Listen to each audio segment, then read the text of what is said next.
to illegal mining in the mineral-rich West Rand of Johannesburg that has again come into sharp focus in the wake of the gang rapes of 8 women in that area. The 8 women between the ages of 19 and 35 were filming a music video at an abandoned mine dump in West Village, not far from Kagiso township last Thursday. That's where we find Newzroom Afrika's Tumaole Mohlaoli. He's in Kagiso township. And Tumaole, there's been much talk about a multi-pronged response, and not just from the police, but from the relevant departments, especially in terms of these unused mines.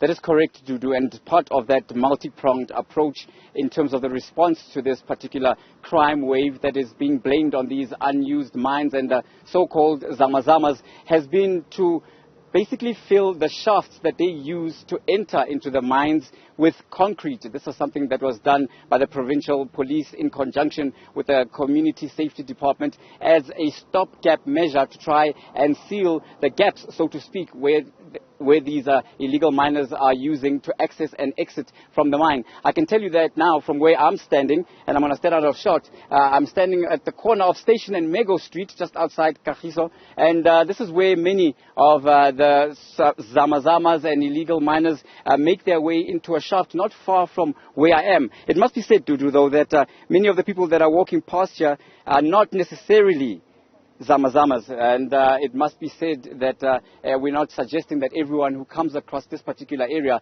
is a zamazama or an illegal miner, but not far from where I am is an informal settlement that many of those illegal miners are dwelling in. And in fact, I spoke to one of those illegal miners, a young gentleman. He says that he is from Mozambique, and let's hear about why he is doing this illegal mining.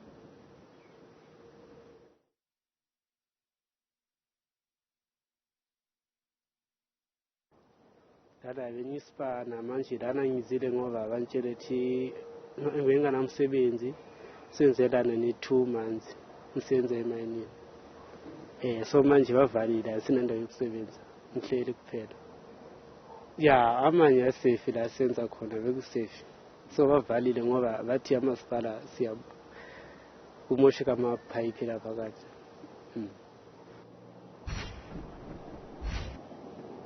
Well, Dudu, joining me now is Tumaole Mohlaoli from the South African non-profit organization. He's the president of that organization, and he'll give us the community's perspective on the so-called crime wave that has been brought on by, of course, illegal mining, as well as the social issues facing the community. What role does illegal mining play in this particular issue? We know that you are also one of those who are picketing outside court, where that case is appearing for those women who were gang raped.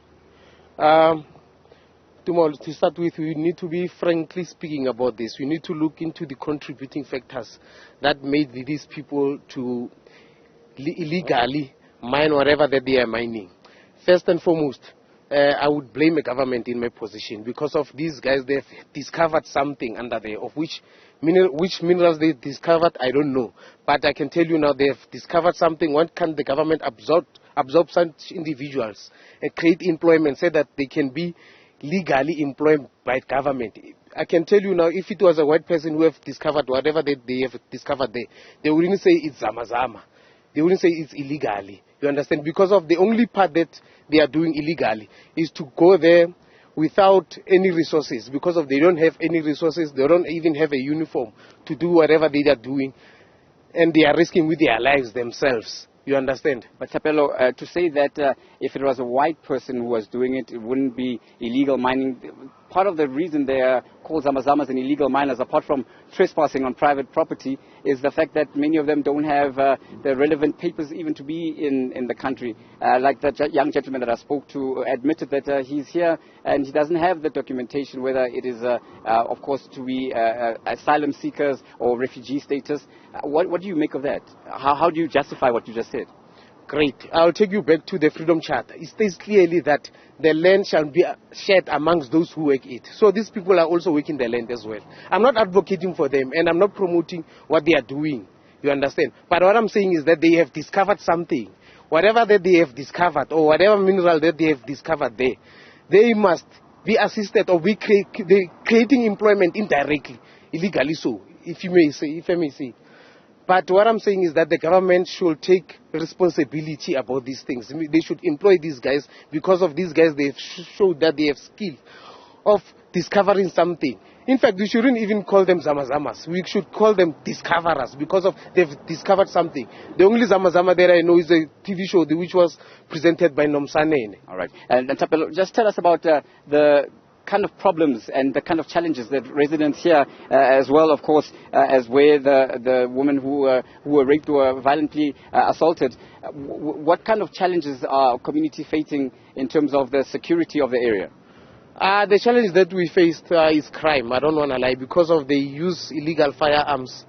So that's the danger part, because of they would claim that they protecting themselves from whoever who might come and disturb them in whatever that they are doing.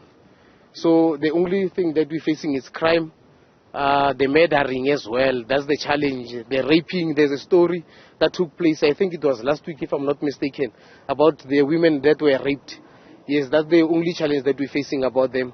But I think the government should take the responsibility, as I've said before. All right. No, Thapelo, we'll have to leave it there. That was Thapelo Ntlele from the SA non-profit organization, the president of that NPO, just giving us an idea and an overview of the challenges that are facing the community here. Similarly, because of the scourge of crime, a crime that is being blamed on illegal mining. And as I stated earlier, and you've heard in that interview, one of the illegal miners was saying that he is not here to commit any crime. He's just here to try and feed his family, because there's no opportunity back in his homeland of Mozambique. So with that, it's back to you in the studio. Tumaole Mohlaoli, a very interesting conversation there. Thank you very much for that update. We'll touch base with you a little bit later on.